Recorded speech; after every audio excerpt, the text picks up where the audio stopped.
വിനായക ചതുർത്ഥി പ്രമാണിച്ച് ഇവിടെ ഹൈദരാബാദിൽ വലിയ ആഘോഷങ്ങളാണ്. നമ്മൾ താമസിക്കുന്നതിൻ്റെ ചുറ്റുവട്ടത്തുള്ള കുറച്ച് കാര്യങ്ങൾ ഞാൻ കാണിച്ചു തരാം കേട്ടോ. ഇപ്പോൾ ഈ കാണുന്നത് ഒരു സ്റ്റേജ് പോലെ ഉണ്ടാക്കി അവിടെ എല്ലാ കാര്യങ്ങളും സെറ്റ് ചെയ്ത് ഒരു മണ്ഡപം പോലെ ഉണ്ടാക്കി അവിടെയാണ് ഗണപതിനെ വെച്ച് വൈകിട്ടാകുമ്പോൾ പൂജയും കാര്യങ്ങളൊക്കെ ഉണ്ടാവുന്നത്.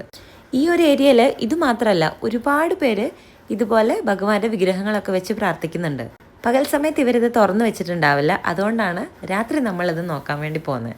ഓരോ സ്ഥലങ്ങളിലും പല വലുപ്പത്തിലുള്ള ഗണപതിനെയാണ് അവർ സെറ്റ് ചെയ്തിട്ടുണ്ടാവുക. ഗണപതിനെ വെച്ച് ആ മണ്ഡപമൊക്കെ നന്നായിട്ട് ഡെക്കറേറ്റ് ചെയ്തിട്ടാണ് ഇവർ വെച്ചിരിക്കുന്നത്. നല്ല ഭംഗിയില്ലേ ഇത് കാണാൻ? നമ്മുടെ നാട്ടിൽ വിനായക ചതുർത്ഥീൻ്റെ ആഘോഷങ്ങൾ ഇത്തരത്തിലൊന്നുമില്ലല്ലോ, അതുകൊണ്ട് കാണാൻ ഭയങ്കര വെറൈറ്റി ആയിട്ടുള്ള കാഴ്ചകളാണ്. ഇനി ഈ വെച്ചിരിക്കുന്ന ഗണപതിൻ്റെ രൂപങ്ങളെല്ലാം ഇവർ കൊണ്ടുപോയിട്ട് ഒഴുക്കുന്ന ഒരു ചടങ്ങുണ്ട്. അതാണ് ഏറ്റവും ലാസ്റ്റ് ദിവസം ഉള്ളത്.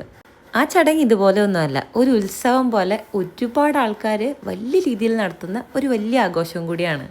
അപ്പോൾ ഇതാണ് ഇവിടുത്തെ വിനായക ചതുർത്ഥീൻ്റെ ലൈറ്റായിട്ടുള്ള കാഴ്ചകൾ. ബാക്കി നമ്മൾ വേറൊരു വീഡിയോയിൽ കാണിച്ചു തരാം കേട്ടോ.